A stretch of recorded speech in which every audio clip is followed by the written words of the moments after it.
இரவு வானத்துல அழகா பிரகாசமான வெளிச்சத்தை கொடுக்குற அந்த நிலா திடீர்னு அப்படியே கிளம்பி வந்து நம்ம பூமி மேல வந்து என்ன நடக்கும்? பூமிக்கும் நிலவுக்கும் ஒரு இணைப்பிரியாத பந்தம் இருக்கு. டைடல் ஃபோர்ஸ்னு சொல்லுவாங்க. பூமி நிலவு மேல எக்ஸெப்ட் பண்ற அந்த ஃபோர்ஸ் மாதிரியே நிலவும் பூமி மேல ஒரு விதமான ஃபோர்ஸை எக்ஸெப்ட் பண்ணுது. ஆனா பூமி காமிக்கிற அந்த ஃபோர்ஸ் நிலவு மேல கொஞ்சம் அதிகமா இருக்க அந்த காந்தனால மட்டும்தான் நிலவு எப்போதுமே பூமிக்கு ஒரு முகத்தை மட்டும் காட்டுது. அதை தான் டைடலா லாக் ஆகியிருக்குன்னு சொல்லுவாங்க. இப்படி காட்டப்படுற அந்த டைடல் ஃபோர்ஸ் நிலவை உருக்குலைக்காதான்னு கேட்டிங்கன்னா, வெல், அந்த ஃபோர்ஸை விட நிலவோட கிராவிட்டிங்கிறது ஸ்ட்ராங்காக இருக்கும். பட் அதுவே அந்த நிலா நம்ம பூமிக்கு பக்கத்தில் வர வர வர நிலவை உருக்குலைக்கக்கூடிய அந்த டைடல் ஃபோர்ஸ் அதோடைய கிராவிட்டியை விட அதிகமாயிடும்.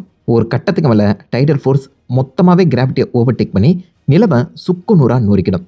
இந்த லிமிட்டை தான் ரோஸ் லிமிட்னு சொல்லுவாங்க.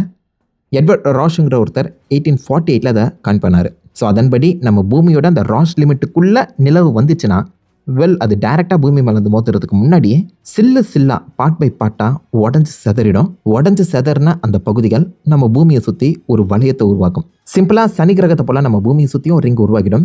அழகாக தான் இருக்கும், ஆனால் நிலவளக்கு அழகாக இருக்காது. இதே மெத்தடில் தான் சனி கிரகத்துக்கும் அதோடைய பக்கத்தில் இருந்த ஒரு நிலவு அந்த ரோஸ் லிமிட்டை தாண்டி போய் ஒரு ரிங்கை உருவாக்கினதா சொல்கிறாங்க. இது தியரிட்டிக்கலாக மட்டும் இல்லைங்க, இதை டைரெக்டாக நேரடியாகவே பார்த்துருக்கோம். ஷூமேக்கர் லெவி அப்படிங்கிற ஒரு காமெட் எரிக்கல் ஜூபிட்டரோட அந்த ராஸ் லிமிட்டை கடந்து போன அந்த சமயத்தில் பார்ட் பை பார்ட்டாக பிரிக்கப்பட்டது. ஒரு பெரிய எரிக்கல் 13 பகுதிகளாக உடஞ்சது. அதை நம்ம ரெக்கார்டே பண்ணி வச்சுருக்கோம். இப்போ சொல்லுங்கள், உங்களுக்கு நிலவு வேணுமா, வளையங்கள் வேணுமா?